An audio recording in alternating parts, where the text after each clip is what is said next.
ماں بولی سب سے افضل ترین زبان مادری زبان ہے جو انسان پیدائش کے وقت رحم مادر سے اپنے جنم کے ساتھ لے کر آیا ہے، اور یہ ساری زبانوں کی ماں ہے۔ یہ ماں کے سینے سے بچے کے خون میں منتقل ہوتی ہے۔ ماں کے پاس ایک اشاروں کی زبان ہوتی ہے جو صرف بچہ سمجھتا ہے۔ ماں اور زبان کا رشتہ انسانی زندگی کا سب سے مضبوط بندھن ہے۔ پرندے بھی ماں اور بچوں کی زبان کو کامل طور پر سمجھتے ہیں۔ جب بچہ غذا مانگتا ہے تو ماں رزق تلاش کر کے اس کے لیے لاتی ہے جو اس کی صحت کے لیے لازم ہے۔ ماں بولی ساری بولیوں کی ماں ہے۔ ماحول اور دھرتی کی فضاؤں میں موجود ہوتی ہے۔ اس سے فطری محبت ہے جو اپنی زبان دھرتی کے علاوہ بولی جاتی ہے۔ وہ انسان کے اندر اس کی کمزور رویوں پرورش کرتی ہے۔ وہ مفہوم کو پانے کے لیے ناکافی ہے، اس کے الفاظ ڈھونڈنے پڑتے ہیں۔ ماں بولی انسان کے ذہن میں خدا نے ودیت کی ہوئی ہے، اس کے لیے کسی تربیت کی ضرورت نہیں۔ قانون قدرت کی اعلیٰ تربیت ہے، قدرت کے نظام کا کمال ترین نمونہ ہے۔ ہر علاقہ میں اس کا اپنا جوہر ہے۔ ہر نسل کے پرندے کی زبان ایک ہے، خواہ وہ دنیا کے کسی بھی خطے میں پایا جائے، مگر انسانوں کے لیے خدا نے یہ نظام نہیں رکھا۔ مادری زبان میں بات کرنا یہ بھی خدا کی عبادت کے مترادف ہے۔ یہ افضل راز ہے جو زبان کے مفہوم کو جانتا ہے، وہ خوش نصیب اور خوش خیال ہے۔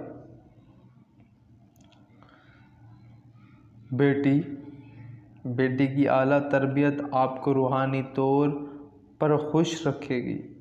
اس کو احسن ترین، پاکیزہ ترین اور مقدس ماحول دو گے تو آپ کے گھروں میں کبھی تباہی اور رسوائی نہیں آئے گی۔ اس کی تربیت کی اولین ذمہ داری ماں کی ہے۔ ماں کی آغوش میں جب اصولوں اور محبت کے پھول ہوگے تو اس میں پرورش پانے والی اولاد اصول پرست ہوگی۔ جب ماں کا کردار بہترین ہوگا، اگر وہ کردار ساز ہوگی تو بچے با کردار ضرور ہوں گے۔ بیٹی کی اعلیٰ تربیت عبادت ہے۔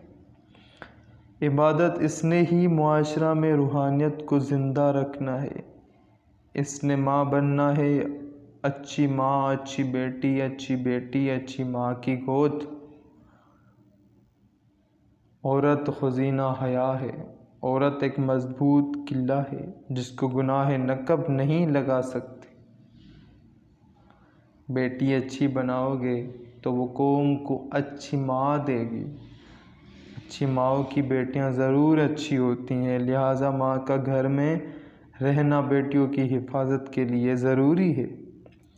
بیٹی کے اوپر سب سے گہرا سایہ ماں کا ہوتا ہے، اور سب سے زیادہ اثر ماں کے کردار کا ہوتا ہے۔ نیک، با کردار اور سلیقہ شعار بیٹی بنانے کے لیے جو کچھ بھی خرچ ہوتا ہے وہ صدقہ جاریہ ہے۔ اے ماؤں، جب تم ٹھیک ہو جاؤ گی تو یہ ہو نہیں سکتا تمہاری اولاد ٹھیک نہ ہو۔ ماں، تیری محبت میں شک نہیں، لیکن تیرا ذمہ دار ہونا ضروری ہے۔ ماں کی گود ہی درسگاہ عظیم ہے۔ ماں کے رویوں میں بچوں کی کائنات ہے۔ بیٹی کے منہ میں ماں کی زبان ہوتی ہے۔ ماں بہترین گلشن اولاد کا مالی ہے۔ ماں کا مزاج مقدس ہوگا تو بیٹی کی زبان پاکیزہ ہوگی۔ جیسی ماں ہوگی ویسی بیٹی ہوگی۔ ماں ترشیدہ بالوں کی گرویدہ ہوگی تو بیٹی چوٹی پسند کیوں کر ہوگی۔ ماں فیشن زدہ ہوگی تو بیٹی سادہ مزاج کیوں کر۔ ماں بیوٹی سیلون چلائے گی تو بیٹی حمام چلائے گی۔ عورت کا سب سے مقدس پیشہ خانہ داری ہے، اور اس کا خانہ حیات باورچی خانہ ہے۔ عورت باورچی نہیں، مگر فطرت اور قدرت نے اس کے مزاج کے اندر ایک لذت رکھ دی ہے۔ اگر کوئی عورت مرد کے ہاتھوں کا کھانا پسند کرے گی تو وہ آدھی رہ جائے گی۔ عورت کی زندگی باورچی خانے کی امانت ہے۔ بیٹی کو ورثہ میں باورچی خانہ دے گی تو بیٹی سکھ رہے گی۔ بیٹی ہی سارے خاندان کا حسن ہوتی ہے۔ جس گھر میں بیٹی نہیں وہ 5 گھر ہے۔ جہاں نسوانی آواز نہ ہو، وہاں رحمت کے فرشتے نہیں آتے، وہاں کی سوچیں نامکمل اور ناقص ہوتی ہیں۔ جہاں پوری عقل میں آدھی عقل شامل نہ ہو، عورت کی آدھی عقل میں مرد کی پوری عقل ہوتی ہے۔ اے لوگو، اے ماں کے پاؤں میں جنت تلاش کرنے والو، بیٹی کی حفاظت مقدس کتاب کی طرح کرو، پاکیزہ صحیفہ کی طرح، ورنہ ناگوار زندگی بسر کرو گے۔ مرنے کے بعد بھی قبر میں سکھ نصیب نہیں ہوگا۔ وقت پر بیٹی کو گھر سے رخصت کرو، یہ افضل ترین فرض ہے۔ بتاؤ، تمہارے ہاں کوئی بیٹی ہے؟ اس رحمت کا شکر ادا کرو۔ بیوی رشتہ تو بڑا راز کا ہے، مگر اسے راز ہرگز مت بتائے۔ یہ پہلے عورت ہے، اور عورت کے بس میں نہیں کہ وہ راز رکھ سکے۔ جب سب بیٹیاں اپنی بیٹیاں بنا لی جائیں، سب بہنیں اپنی بہنیں اور سب ماؤں کو اپنی ماں سمجھا جائے تو گناہ کا تصور کمزور ہو جاتا ہے۔ انسان مرد کا باطن اجلا، نفس پاک، ضمیر صاف، دل طہارت زدہ ہو جاتا ہے۔ جب آپ کے دل میں خوف اور آنکھ میں حیا در آئے، سمجھ لو نظر کرم آپ پر آ کر ٹک گئی۔